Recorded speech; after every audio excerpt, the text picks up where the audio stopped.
Well, so many things happening in the ruling party, but let's quickly cross over to the courts where Olisa, Ogbakoba, senior advocate of Nigeria, who a few days ago sued the NNPC for, of course, and the government for what he said was a lopsided appointment into his top hierarchy.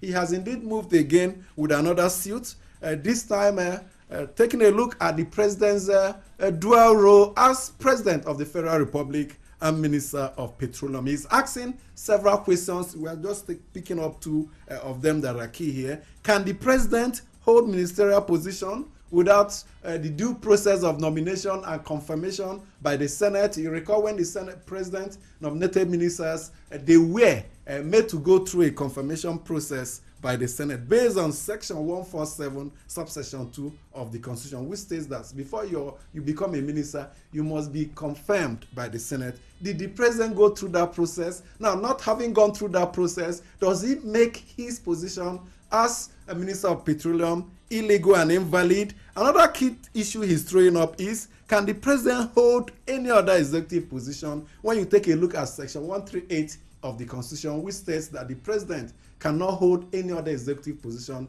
especially paid ones. Of course, that section says if you're the president, then you may not hold any other executive position, such as a minister. But some people are already pointing at the section that clearly states that the president, that the executive powers rest on the president. These are all the gamut of legal opinion, acts, and provisions of the Constitution that the courts would indeed have to rely on in arriving at a judgment. I just hope that this case will not be thrown out because of lack of local standing to indeed to, of course, pursue this case. Most times when citizens go to court to test some of these provisions, the government will say you lack the locus to what's your interest in this case, and most times the cases I think it's good, because if you look at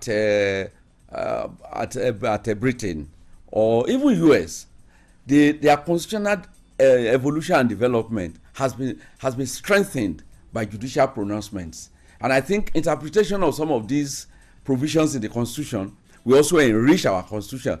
Others may see that what is his business? Why is he dabbling with that? But one major thing we take away from the judicial activism of the late Gani Fawehinmi is that it greatly helped to enrich our laws and also enrich our Constitution. And I think if Olisa Ogbakoba is stepping into that shoe that has not been prominently that has not been occupied effectively since the demise of Gani Fawehinmi, it should be a welcome development, because our laws will be strengthened and our Constitution will also be enriched. And we hope that he will also have the strength and the courage to pursue it up to the Supreme Court, so that there can be a final pronouncement on it, and our Constitution will be the beneficiary at the end of the day. Of course, some of our laws will be the judgments of the courts, especially the Supreme Court. It helps to indeed solidify our democracy. And the big question,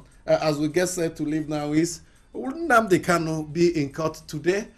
His lawyers and family members said the army took him away when, of course, the skirmishes that happened around his home in Omagh during the Operation Python Dance 2, and even instituted a case asking the court to compel the army to produce him dead or alive.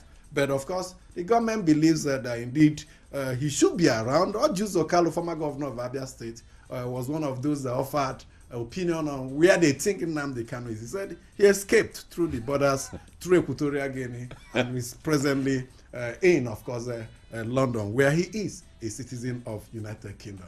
Well, I don't know which one to believe. Some said he's missing.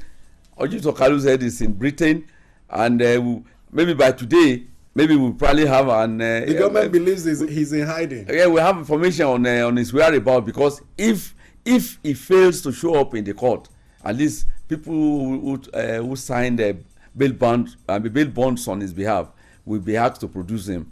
And then if you want to save those one from going to prison, you will have to show up. Or is it prison, or to lose the amount of money they pledged as part of their surety? But I suspect that what Kanu's lawyers will do today is to refer the court to that case they instituted in a federal high court, asking it to compel the indeed the military to produce him. Well, it was a missed opportunity for the Attorney General of the Federation for the FCT High Court yesterday to issue warrant of arrest on Senator Issa Misau. Of course, the case came up, but the senator was not around. The Attorney General's representatives asked the court to issue warrant of arrest so that he would be arrested and brought to court to face libel charges. But the judge said, you have not showed us proof that you made attempts to serve him personally, exhaust all processes legal to indeed bring him to court. I think later on this week, the court will reconvene to indeed determine whether indeed the case will go on, and we expect the Senate also to indeed carry out his investigation on allegations raised against the Inspector General of Police. The much you can take on today's edition. Thank you so much for being part of it. We'll return on Wednesday with another edition. On behalf of Adebayo Bodre and of course the production crew, have a lovely day ahead.